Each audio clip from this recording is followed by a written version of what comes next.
السلام علیکم دوستو، میرا نام ہے علی رضا اور آپ دیکھ رہے ہیں میرا YouTube channel Islamic knowledge A are.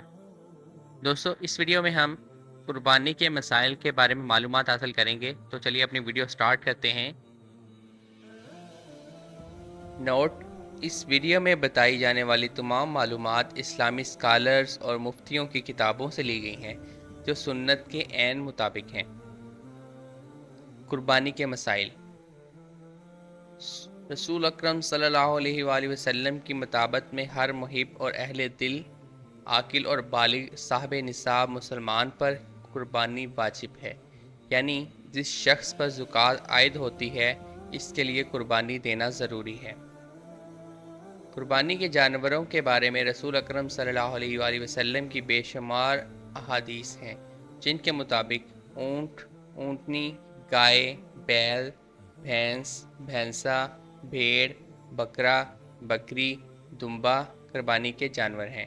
اس کے علاوہ کسی اور جانور کی قربانی جائز نہیں ہے۔ یہ جانور جن علاقوں میں زیادہ پائے جاتے ہیں، ان کے ہاں اس جانور کی قربانی دینا سہولت کے قریب تر ہے۔ مثلاً ہندو پاک میں بکرا اور دمبا گائے اور اونٹ سے عموماً سستا ہے اور آسانی سے مل جاتا ہے، لہٰذا یہاں ایسے جانور کی قربانی آسانی سے دی جا سکتی ہے۔ اور جن علاقوں میں اونٹ زیادہ ہوں وہاں اونٹ کی قربانی دینا بہتر ہے۔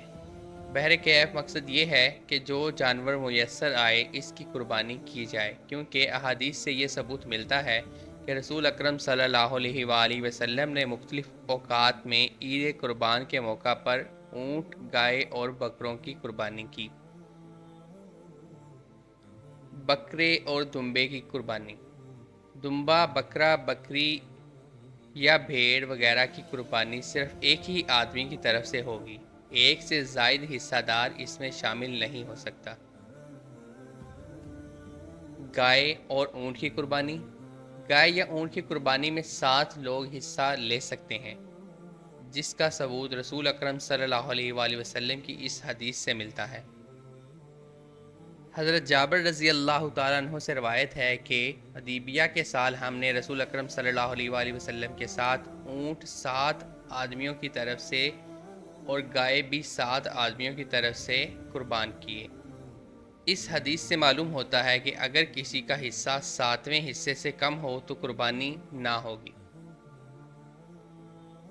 جانوروں کی عمریں: قربانی کے جانوروں کی عمریں جو فقہی لحاظ سے ہونی چاہیے وہ یہ ہیں کہ بکرا، بکری، دمبا، بھیڑ سال بھر کی ہونی چاہیے، گائے اور بھینس کی عمر 2 سال ہونی چاہیے، اونٹ کی عمر 5 سال ہونی چاہیے۔ اس سے کم عمر جانور کی قربانی درست نہیں۔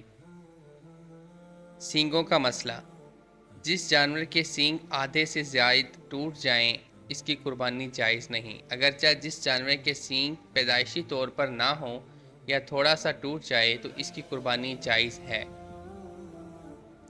جانوروں کا جسمانی نقص: سنن ابن ماجہ میں ہے کہ 4 قسم کے جانور کی قربانی جائز نہیں۔ ایک کانا جس کا کانا پن ظاہر ہو، دوسرا بیمار جس کی بیماری ظاہر ہو، تیسرا لنگڑا جس کا لنگڑا پن ظاہر ہو، چوتھا وہ کہ جو اتنا کمزور ہو کہ اس کی ہڈیوں پر گوشت نظر نہ آئے، یعنی لاغر ہو۔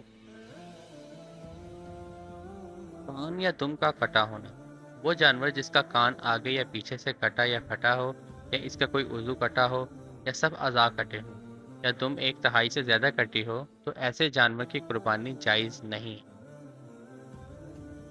خصی بکرے یا دمبے کی قربانی: خصی بکرے یا دمبے کی قربانی جائز ہے کیونکہ خصی ہونا عیب نہیں۔ نبی اکرم صلی اللہ علیہ وآلہ وسلم نے خصی دمبے کی قربانی کی۔